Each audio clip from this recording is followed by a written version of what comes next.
All right, everyone, welcome back into another fantasy golf video. Going to be breaking down round 4 here of the Travelers Championship, getting into the top showdown plays as well as all my favorite bets for round 4. Let's go ahead and get into it. So I do want to take a quick peek at the leaderboard as it currently sits. It is pretty interesting. It does almost feel like a three-man race between Tommy Fleetwood, Keegan Bradley, and Russell Henley, which does bring up, a small point here. So here's the list of like the good outright bets that we had on paper for this tournament. If we zoom in a little bit, what are we going to see here, guys? We're going to see Tommy Fleetwood, Russell Henley, Keegan Bradley, all right there. 32-1, 34-1, 34-1 on average right now for them there. I went a little bit lighter this week, and now I'm kind of regretting it because I would have got to Tommy Fleetwood there as well if I typically did my, about 7 golfers. Maybe I would have gone to Keegan. I'm not exactly sure if I would have, ended up there, but a little bit tilting there for sure. So obviously I'm more cheering for Russell Henley, but nice to see that the 9-to-5 data continues to produce good results there, guys. I have to update what it would be, but I would assume it's still over like 50 units of profit had you just bet on the good outright bets that were presented to us each and every week. And that's again just the golfers that are marked as outright bets. So obviously cheering for those 3 because I'm assuming a lot of 9-to-5 members were able to get to some of those outright bets there as well. But yeah, I'm mostly cheering for Russell Henley there personally, but either way would be happy to see one of those 3 win. Now, for showdown purposes, when we're looking at this leaderboard, we are probably choosing between 2 of them in our builds and hoping that one of them does struggle. I think that's the approach that we should be going with for that. But we're going to actually end with the showdown picks because I think that's a good process because we're going to get into the prop bets, see which golfers are expected to play well in round 4. We'll confirm that with the showdown data as well, but we'll talk about some three-way bets and head-to-head bets as well before we get into the showdown picks. All right, so we go ahead just real quickly, look at the weather for Sunday. It doesn't look to be anything significant. So it should be, pretty much good to go for us in terms of predictability, in terms of who we want to be on. And so now we can pivot on into the prize picks and underdog prop bets that we're getting. Right away, guys, I'm using the underdog portion of the cheat sheet, but it doesn't really matter. We're not getting any prop line differences, so we can just sort it by edge. We have 2 really good bets. So round 1, we did not have a good day with prize picks prop betting, and then round 2 was much better, going 3 for 4 on the day. Hopefully we can do that again. So we got an interesting spot here with Scotty. I don't know if I necessarily want to bet on his under 5.5 birdies or better, simply because he is coming in off of a poor day on Saturday. Obviously started out with the triple bogey, had another double bogey. Way too many of those for him in this tournament. But you would expect him to show up on Sunday. You would expect him to probably go low and maybe shoot like around like Russell Henley did and maybe find himself in contention. I don't expect that to happen, but at the same time, I think it's pretty likely. So I will be betting on this. The data likes it. I'm not going to get that much exposure to it, though. That's typically how I go about placing these bets, okay? Victor Hovland to get under 2.5, bogeys or worse, I'm fine with that one. I think that's a fine one, but I do think we could end up seeing a little bit more of a difficult Sunday setup. I haven't seen the pins as I'm recording this video, so I can't give that to you, but I really don't mind these 2, but both of them are bets where I don't know if I necessarily need to go out of my way to target them too much. So only going to be placing 2 bets so far on Prize Picks and Underdog, whichever site you're running them on. I'm fine with both of them, okay? So, but I'm not going to go having these don't feel like locks, in other words. But I do think that's worth calling out. Like Scotty being at 5.5 birdies or better is interesting. Let's just see the birdie or better prop bets that we are getting for some of these golfers. Scotty at 5.5, and then basically the rest of the field is at 4.5. So they are still expecting some scoring to be had on the course tomorrow. So just interesting to point out. All right, so now we're going to go ahead and just get into the 3-way bets for round 4, and we really only have one good one. That's going to be Colin Morikawa to beat Luke Clinton, but kind of like Russell Henley, guys, it's like kind of just an obvious one, and because of that, we're not going to get the best payouts. It's very minimal there.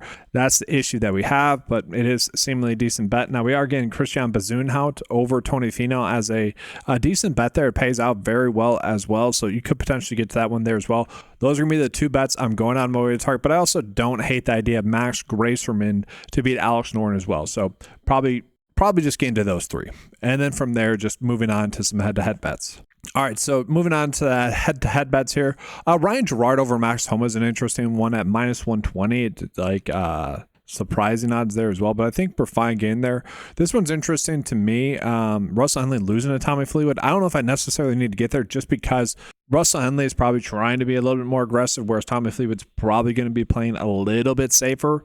And so I would imagine that Russell Henley would actually be the player I'd want to bet on to win that. So that's going to be a bet that I avoid. Another interesting one is like Taylor Pendrith to beat Max Grayson at minus 120. I don't know if I necessarily like the odds that we're getting on these bets, but like these would be the two I would run out. But I really don't feel the need to go out of my way to target those. I'd rather get the slightly better payouts on some of those three-way bets that we're getting because it's factoring in the tie. So that'd be the approach I would go with there. So now we're going to go ahead and jump into the round 4 showdown picks. Okay, so round 4, let's actually start with something that's interesting. We'll take a peek at the win rank. So who is most likely to win heading into round 4? Obviously, Tommy Fleetwood, number 1. Then you got Keegan Bradley, number 2, which is interesting to me. And then Russell Henley, and then Scotty. So I mentioned Scotty could go low. So for showdown purposes, that is important because obviously I do expect him to have a good round after his poor round today. And so let's take a peek at the showdown picks now as well. Pretty much correlates pretty darn well with that because obviously win and the points that you get for placement points goes into that a decent amount. But if you're looking for some guys to get hot and maybe go low that are going to be low owned because of where they're at, Colin Morikawa, Sam Burns, Ben Griffin, Xander, Robert McIntyre as well. Like it wouldn't be surprising to see any of those golfers go low and give us that low owned upside finish. We kind of need that, but at the same time, we're really just being told to bet on Tommy, Henley, and Keegan. So let's look at the odds there. So if you are someone that maybe potentially did, obviously bet on Russell Henley, you did that limited betting like I did, I actually don't mind the idea then of getting to a live bet here, okay? Both Keegan Bradley and Tommy Fleetwood are solid live bets to me, okay? You're not going to like the odds for Tommy Fleetwood, 0.57 to 1 for him on basically all sites. Kind of whatever though. Like at this point, I don't mind that. Okay, maybe you don't even need to get to Keegan then as well. Maybe you're just have the live sweat with Henley, drop down from about 40 to 1 is where like the best odds you can get him at. That's fine. Maybe put, a few units on Tommy Fleetwood win. That's the approach that I'm going with here. So I'm really cheering for those two. And guess what's going to happen? Keegan Bradley's going to win as well. But just be ready. If you guys are someone that's doing that as well, just be ready to potentially then place a live bet on Keegan as well.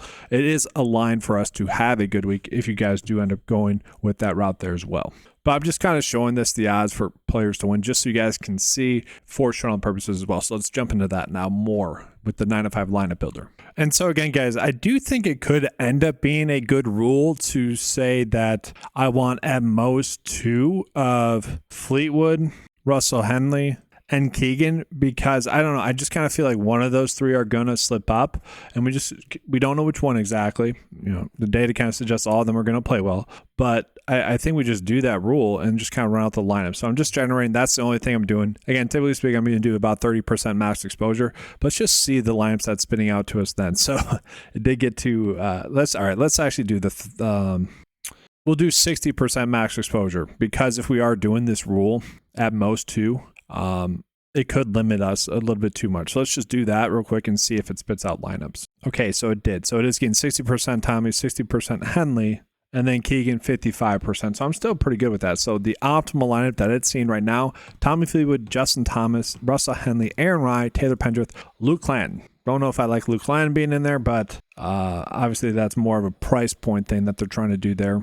I'd probably rather get to Ryan Gerard, who's in this bottom lineup. I think I would like that a little bit more. But by doing that, we are kind of telling the lineup optimizer that we're not going to get too much of Scotty. And so I might lock in, because I do think Scotty's going to go low, might lock in 20% of him. That might be something I do just to ensure that we're getting to him. So let's see how that changes things a little bit here.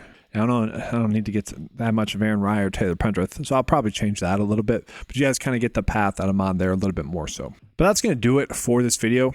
All right, if you guys want access, though, to any of the tools that you saw in this video, make sure to head on over to 9to5sports.com. Get access to all the tools for a low monthly cost of $10 a month. Leave a like on the video, subscribe to the channel if you guys have not done so before. Thanks for watching. Good luck, and as always, let's keep cashing.